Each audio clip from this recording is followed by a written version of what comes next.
In this video, we will be discussing section 13.6, which begins on page 889 of your textbook and is entitled Apply the Law of Cosines. So in the previous video, when we talked about the law of sines, it focused on how to solve triangles using angle, angle, side, angle, or side, side, angle cases, alright, which the side, side angle we've never really used before, and that is why it's called the ambiguous case, because we can't use it to prove two triangles congruent like we were trying to in geometry. In this lesson, the law of cosines covers the other two congruence theorems, which we are actually using individually, and that would be side, angle, side, and side, side, side. And it allows us to find missing pieces of information depending on what type of information we have in the order. So for us to use these, keep in mind side, angle, side, it needs to be an included side, an included angle, just like for angle, side, angle, it need to be an included side. And that's what makes it different. That's what makes it different than side, side, angle. Or we can have all three sides, side, side, side. Alright, so how to memorize these. I always actually set it up like this one, and then from there I'm able to derive the other two. So I think about c squared equals a squared plus b squared. What does that look like? That looks like the Pythagorean theorem. So then I subtract 2ab, since a and b are on the same side, and then that's going to be times the cosine of the other letter that I'm missing, angle c here. Alright, so then I kind of swap out my variables, and I am able to get the other two equations. So just like in the law of sines, we had three pieces to the proportion. Here, for the law of cosines, I have three different equations I can use. So let's look at example 1. Solve triangle ABC with side A equaling 11, side C equaling 14, and side B equaling 34 degrees. Alright, so it's always helpful to draw it out. And then use the law of cosines to find side length B. So keep in mind you're trying to find angle A, angle C, and side B. Alright, so setting it up.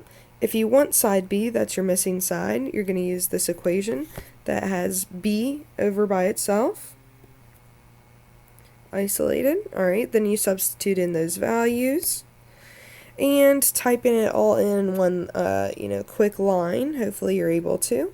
You get b squared equals approximately 61.7. The more decimals that you write in here at this point in this step, you're going to be more exact later on. Alright, taking the square root, you get about 7.85. So you should go ahead and write in 7.85 on that diagram. And then, since you have all three sides, and you have one angle, you can go ahead and use the law of sines. You might as well, it's a little bit easier. Since you are missing the angle, you're going to want the sine of the angle up in the numerator. Filling in my values. And for the record, you didn't have to go for A. At this point, you could have swapped out these values and gone for C first. Doesn't really matter. Alright. Computing the sine of A, you get about 0.7836. Taking the inverse, you're going to get 51.6 degrees. Just about.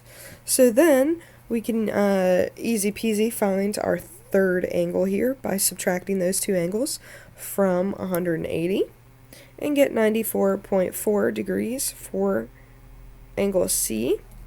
So, solving my triangle, my three missing values here, side B is about 7.86, which makes angles A about 51.68, and angle C 94.48.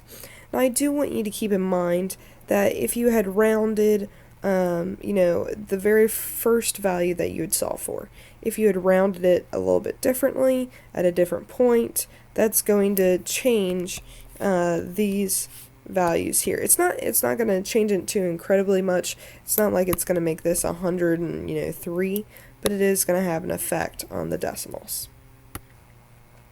Alright, so looking at example 2 here, solve triangle ABC with side A equaling 12, side B equaling 27, and C equaling 20.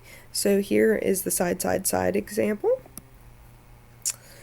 Solution. First, you want to find the angle opposite the longest side, and there's a reason to their rhyme here, or rhyme to their reason.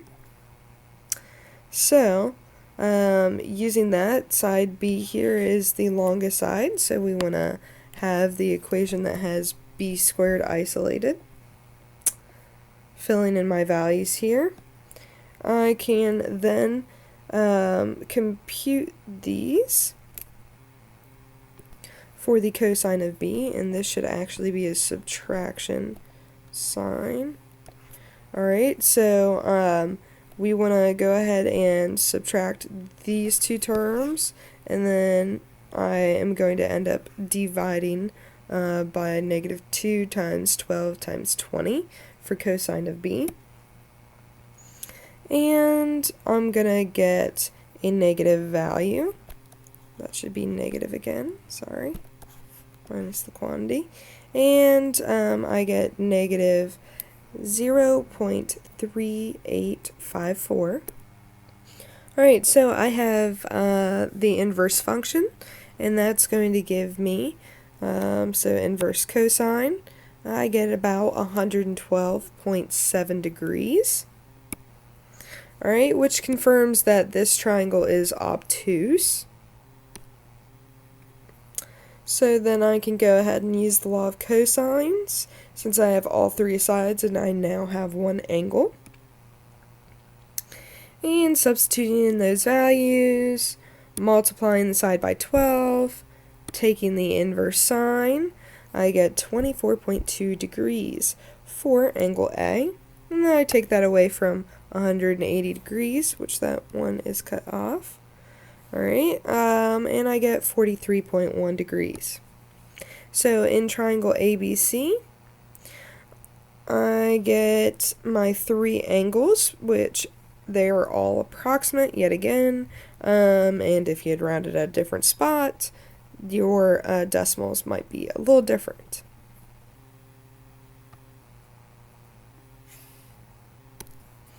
Okay, moving on to example 3 here. Scientists can use a set of footprints to calculate an organism's step angle, which is a measure of walking efficiency. Alright, so that can be helpful, especially if you're analyzing an animal that no longer exists, like a dinosaur, or if you're trying to see if the organism is injured, to see if you need to call a veterinarian to help it, or something like that, especially if they're endangered. So, blah blah blah, a whole bunch of information. The closer the step angle is to 180, the more efficiently the organism is walking. Alright, so we want it as obtuse as possible. The dinosaur at the right, it shows a set of footprints. The diagram at the right shows a set of footprints for a dinosaur. Find the step angle of angle B. So, we want to go ahead and use the equation that is set equal to b squared because it utilizes the cosine of b. So we're going to be able to fill in all the information and take the inverse cosine to find angle B.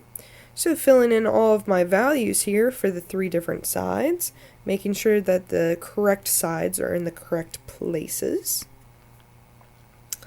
I don't know why these PowerPoints keep doing this. Alright, it should subtract that entire quantity and then divide by that -2 times 155. times 195. Alright, and working through it, then taking the inverse cosine,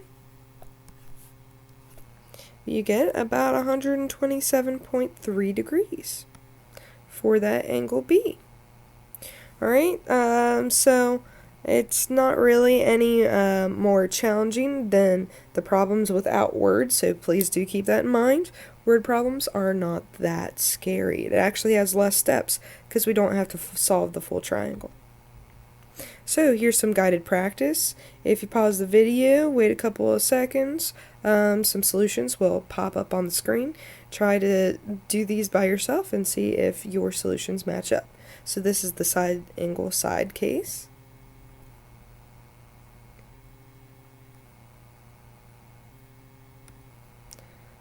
And this is a side side side case.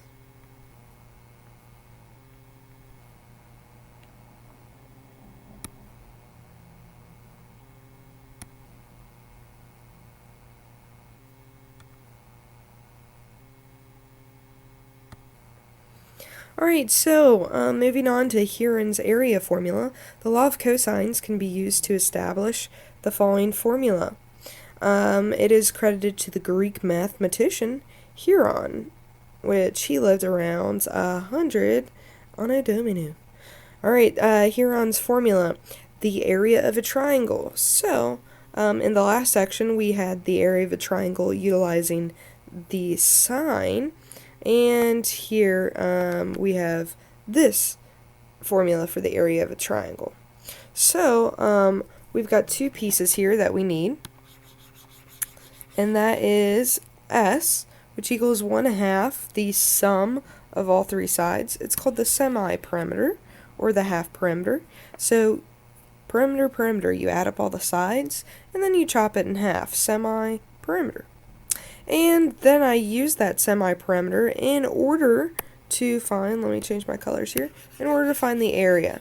So it is the square root of the semi-perimeter times the difference between the semi-perimeter and all of the sides, and then I multiply all of those products together and then take the square root. Alright, so let's go ahead and look at an example and see if we can use it. Urban planning. The intersection of three streets forms a piece of land called a traffic triangle. Alright, you guys might know of an area in the local region that you live that has a traffic triangle. I know that for years I have had one out in front of my house. Alright, find the area of the traffic triangle shown. So I do have all three side lengths here. So step 1, find the semi-perimeter S. So add up all the sides, divide by 2. So here's my formula, 1/2 times the sum of the three sides, and I should get a nice even 380. So then I'm going to use the formula that I'm given, square root of S times S minus A times S minus B times S minus C. Substituting in all those values here and working it out to equal about 18,300. Keep in mind your book does like to make some interesting rounding choices. Alright, so the area of traffic triangle is about 18,300 square yards.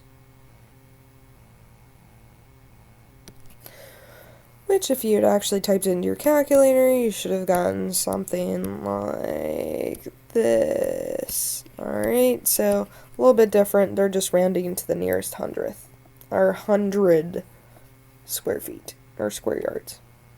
Okay, so guided practice. Go ahead, pause your video, see if you get a similar solution. Here they want you to find the area.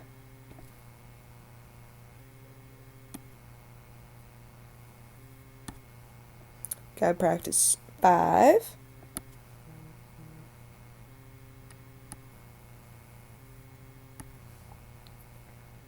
Guide practice 6. Alright, so if you guys have any questions, please feel free to send me an email like normal. I look forward to hearing from you.